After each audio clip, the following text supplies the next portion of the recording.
Hey mama, một riêng á, riêng fry là mày tắc con tắc,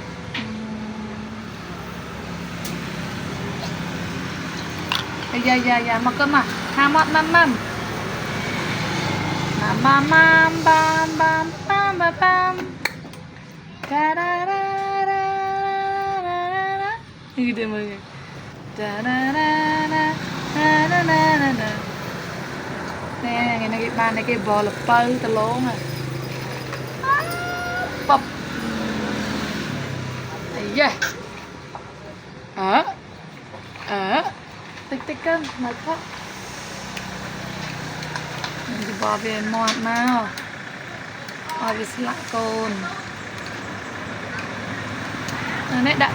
rồi là bơ nông tao lố là bơ tràn và bò đậm tao bằng man tao thích để sạch cò món mà ô này nhắm tắc cái này tắc cơ mơ này các bạn này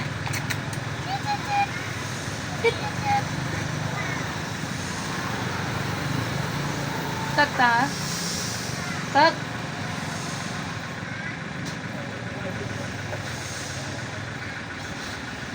yeah mặt tiết cơ mặt tiết chọc không tới họ mama